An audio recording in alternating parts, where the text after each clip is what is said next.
اعوذ باللہ من الشیطان الرجیم بسم اللہ الرحمن الرحیم۔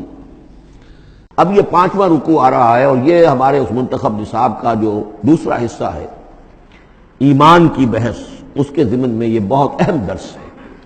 اور یہ آیت نمبر 35 جو آ رہی ہے یہ قرآن مجید کی عظیم ترین آیات میں سے ہے۔ اس سورہ مبارکہ کی بھی آیت نمبر 35 اور سورہ احزاب میں بھی بالکل ٹھیک یہی نمبر آیت نمبر 35 آپ کو ملے گی۔ یہ ایمان پر اور وہ اسلام کی کیفیات پر قرآن مجید کی عظیم ترین آیات ہے۔ اللہ نور السماوات والارض، اللہ آسمانوں اور زمین کا نور ہے۔ مثل نور ہی، اس پر ایمان کی مثال، اس کے نور ایمان کی مثال ایسی ہے کمشکاتن، جیسے ایک طاق ہے، فیہا مصباح، اس میں ایک چراغ روشن ہے۔ المصباح فی زجاجہ، وہ چراغ جو ہے چمنی کے اندر ہے، شیشہ ہے اس کے اوپر، جیسے لالٹینیں ہوتی تھی پچھلے زمانے میں، گلوب کے ساتھ جو ہے وہ لیمپ ہوتے تھے۔ الزجاجہ تو کانہا کوکب دری، اور وہ شیشہ چمک رہا ہے جیسے کہ ایک چمکدار ستارہ ہو۔ یوقد من شجرۃ، اور اس مصباح میں، اس دیے میں، اس چراغ میں جلایا جا رہا ہے تیل، کس کا؟ ایک شجرہ مبارکہ زیتونہ کا، ایک ایسا مبارک درخت زیتون کا، لا شرقیۃ ولا غربیہ، جو نہ شرقی ہے نہ غربی ہے۔ یعنی یہ کہ درخت ہے، جھنڈ ہے ایک۔ اب اگر تو اس جھنڈ کے مشرق میں کوئی درخت ہے تو صبح کی دھوپ تو انہیں ملے گی، شام کی نہیں ہوگی۔ مغرب میں ہے تو شام کی دھوپ مل جائے گی، صبح کی نہیں ملے گی۔ ایک علیحدہ کھڑا ہوا ہے کوئی، جس کے نہ ادھر کوئی اور ہے نہ ادھر کوئی اور درخت ہے، تو پورے دن کی تمازت دھوپ کی جو ہے وہ جذب کر رہا ہے۔ اور ایسے درخت کا جو روغن زیتون ہوتا تھا وہ بہت صاف شفاف، اسی کی مثال دی جا رہی ہے کہ نہ شرقی ہے نہ غربی ہے، وہ کسی جانب سے اوٹ میں ہے ہی نہیں۔ یکاد زیتھا یضیء، اس کا جو روغن ہے وہ بھڑک اٹھنے کو بیتاب ہے، قریب ہے کہ روشن ہو جائے۔ وَلَوْ لَمْ تَمْسَسْهُ نَارٌ، چاہے اسے ابھی آگ نے چھوا ہی نہ ہو۔ نور علی نور، جب آگ مس کر جائے، چھو جائے تو پھر نور علی نور ہے، وہ بھڑک اٹھتا ہے۔ یہدی اللہ لنورہ من یشاء، اللہ تعالیٰ ہدایت فرماتا ہے اپنے نور کی جانب جس کو چاہتا ہے۔ وَيَضْرِبُ اللَّهُ الْأَمْثَالَ لِلنَّاسِ، اور اللہ تعالیٰ مثالیں بیان کرتا ہے لوگوں کے لیے۔ وَاللَّهُ بِكُلِّ شَيْءٍ عَلِيمٌ، اور اللہ ہر چیز کا کما حقہ علم رکھتا ہے۔ یہ اصل میں ایمان کے لیے، اس کے اجزاء ترکیبی کے لیے بہترین تمثیل ہے، جس کو میں پہلے بیان کرتا رہا ہوں کہ ایک ہے فطرت، انسانی فطرت۔ اگر فطرت سلیم ہے تو اس کے اندر یہ ایمانی حقائق موجود ہیں، معرفت خداوندی موجود ہے۔ البتہ اس پر کوئی پردے آ گئے ہیں، اس کے اوپر جو ہے کچھ غلاف پڑ گئے ہیں، اور جب آتی ہے وہی وہ اس کو ایکٹیویٹ کرتی ہے۔ آیات الہیہ جو ہیں، آیات قرآنیہ، وہ اندر کے اندر جو ڈورمنٹ اس کی کانشسنس ہے ایمان کی، اس کو ایکٹیویٹ کر کے شعور پر لے آتی ہے۔ اس کو یوں سمجھے کہ جیسے تیل ہے۔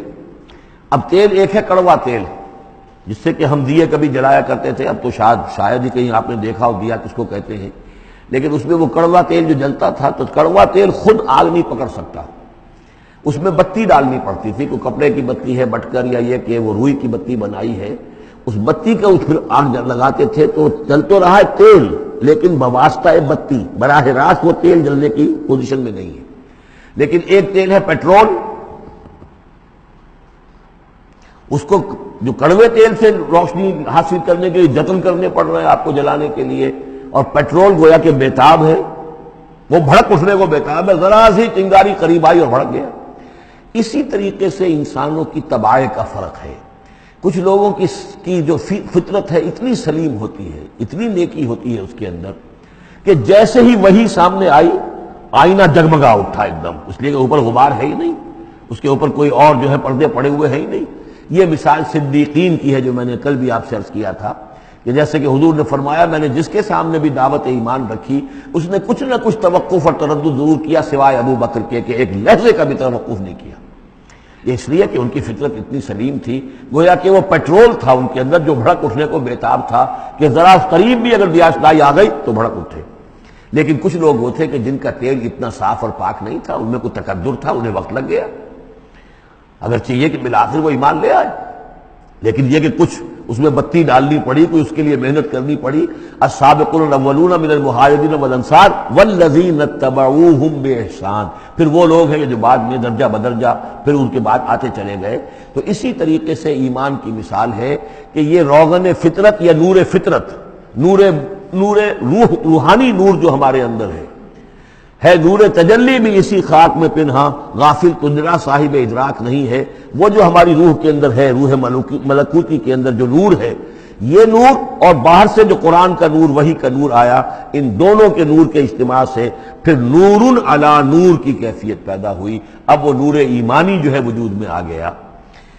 اللہ نور السماوات والارض مثل نورہ کمشکاۃ فیہا مصباح المصباح فی زجاجہ۔ اور ذہن میں رکھیے یہ ہمارا جو پنجر ہے پسلیوں کا، اس کی واقعتاً طاق کی سی شکل ہے، یہ نیچے سے چوڑا ہو رہا ہے، اوپر سے تنگ ہو رہا ہے، طاق ایسے ہی ہوتے تھے۔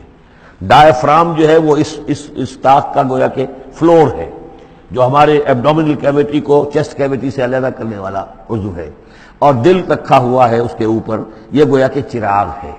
اس دل میں نور ایمان ہوتا ہے، اس دل کے اندر جو ہے وہ اللہ کا نور، اور یہ نور بنا ہے دو چیزوں سے، ایک وہ نور فطرت جو اس کے اندر موجود تھا، اس کی روح کے اندر، اور ایک نور وحی۔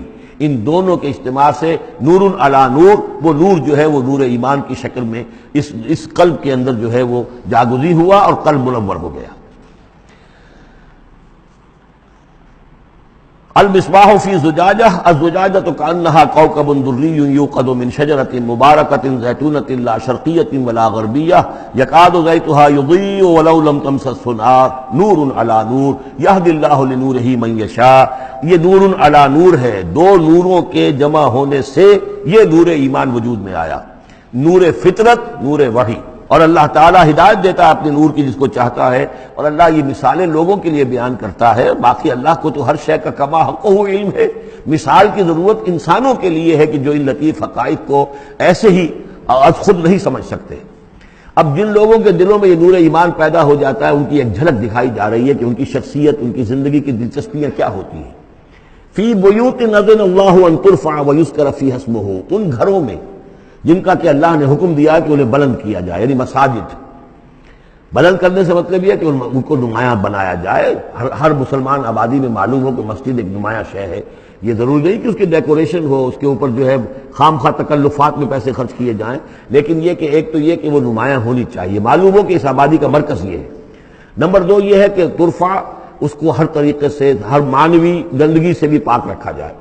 وَيُذْكَرَ فِيهَا اسْمُهُ، اس میں اس کا نام لیا جائے۔ يُسَبِّحُ لَهُ فِيهَا بِالْغُدُوِّ وَالْآصَالِ، یہ جو صاحب ایمان لوگ ہیں جن کے دلوں میں ایمان کی قندیلیں روشن ہیں، یہ تسبیح کرتے ہیں اللہ کی ان گھروں کے اندر، صبح کے وقت بھی اور شام کے وقت بھی۔ رجال، وہ جواں مرد، لا تلہیہم تجارت ولا بیع عن ذکر اللہ واقام الصلاۃ، جن کو غافل نہیں کر سکتی نہ کوئی تجارت، نہ کوئی خرید و فروخت اللہ کی یاد سے اور نماز کے قائم کرنے سے، وایتاء الزکاۃ اور زکوٰۃ کے ادا کرنے سے۔ یخافون یومن، یہ سب کچھ کر کے بھی وہ ڈرتے رہتے ہیں، لرزاں و ترساں رہتے ہیں، کانپتے رہتے ہیں اس دن کے تصور سے، تتقلب فیہ القلوب والابصار، جس میں کہ دل بھی الٹ جائیں گے اور نگاہیں بھی الٹ جائیں گی۔ لیجزیہم اللہ احسن ما عملوا، تاکہ اللہ تعالیٰ ان کو بدلے میں دے بہترین جزا ان کے اعمال کی، ویزیدہم من فضلہ، اور اضافہ کرے اپنی طرف سے اپنے فضل میں سے۔ واللہ یرزق من یشاء بغیر حساب، اور اللہ تعالیٰ چاہتا ہے دیتا ہے جس کو چاہتا ہے بغیر حساب۔ اللہم ربنا اجعلنا منہم، یہ تو مومن صادق کے لیے ایمان ان کے دلوں میں ہے، اس کی تمثیل یہ ہے، اور ان کے کردار کی جھلک یہ ہے۔ اب ایک ہے بین بین کے لوگ، ایمان تو نہیں ہے لیکن کچھ نہ کچھ نیکی کے کام کرتے ہیں، کچھ اپنے دل کی تسلی کے لیے، کچھ اپنے ضمیر کو مطمئن کرنے کے لیے۔ ان کی نیکی حقیقی نیکی نہیں ہے۔ وہ لیس البر ان تولوا وجوہکم قبل المشرق والمغرب، اس آیت کو ذہن میں رکھیے۔ والذین کفروا، اور جو لوگ ایمان سے تہی ہیں، محروم ہیں، کافر ہیں، ان کی نیکیاں، ان کے اعمال کیا ہیں؟ کسراب، جیسے ریت ہو، سراب ہو، بقیعۃ، ایک چٹیل میدان میں، یحسبہ الظمآن ماء، پیاسا سمجھتا ہے کہ پانی ہے، حتی اذا جاءہ، یہاں تک کہ وہ جب وہاں پہ گھسٹ گھسٹ کر بھی پہنچتا ہے تو معلوم ہوتا ہے لم یجدہ شیئا، کچھ نہیں پاتا وہاں پر، ووجد اللہ عندہ، اور اللہ کو پاتا ہے وہاں موجود، فوفاہ حسابہ، تو اللہ تعالیٰ اس کا حساب اسے پورا چکا دیتا ہے۔ واللہ سریع الحساب، اور اللہ جو ہے حساب چکانے میں دیر نہیں لگاتا۔ یعنی یہ جو نیکیاں ہوتی جھوٹی نیکیاں، ملمے کی نیکیاں، حقیقی ایمان نہیں ہے، ایمان باللہ نہیں ہے، ایمان بالآخرت نہیں ہے، لیکن یوں ہی کچھ نہ کچھ نیکیاں ہیں، کچھ خدمت خلق کے کام ہے، اس طرح کی چیزیں اللہ کی نگاہ میں ان کی کوئی وقت نہیں۔ اس کے لیے پہلے ایک مثال سورہ ابراہیم میں آ چکی ہے، دوسری مثال یہ کہ یہ نیکیاں سراب کے مانند ہیں، جنہیں پیاسا سمجھتا ہے کہ یہ پانی ہے، حقیقت میں پانی نہیں ہے۔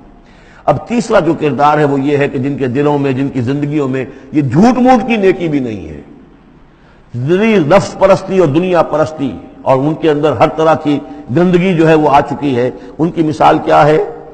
او کظلمات فی بحر اللجی، یا جیسے کہ اندھیرے ہوں ایک بڑے گہرے سمندر میں، یغشاہ موج، اس کے اوپر ایک موج چڑھی ہوئی ہو، من فوقہ موج، اس کے اوپر ایک اور موج ہو، من فوقہ سحاب، اور اوپر جو ہے بادل بھی ہوں، یعنی اندھیری رات ہے، کوئی روشنی نہیں، اوپر بادل ہے، نہ چاند اور ستاروں کی کوئی روشنی نہیں آ رہی، اور اس کے ساتھ ہی یہ ہے کہ موج کے اوپر موج چڑھی ہوئی ہے، ظلمات بعضها فوق بعض، یہ اندھیروں پر اندھیرے ہیں، اذا اخرج یدہ لم یکد یراہا، جب وہ اپنا ہاتھ نکالتا ہے تو اس کو بھی نہیں دیکھ سکتا، جسے ہم کہتے ہیں اپنے محاورے میں ہاتھ کو ہاتھ سجائی نہیں دیتا، وَأَلَّمْ يَجْعَلِ اللَّهُ لَهُ نُورًا، اور جس کو اللہ تعالیٰ ہی نے کوئی نور عطا نہ کیا ہو، فما لہ من نور، تو اس کے لیے پھر کہیں کوئی نور نہیں ہے۔ یہ وہ لوگ ہیں کہ جن کی زندگیاں کسی ملمے کی نیکی سے بھی خالی ہیں، اندھیارے ہی اندھیارے ہیں، ظلمات فوق بعضها فوق بعض۔ صدق اللہ العظیم۔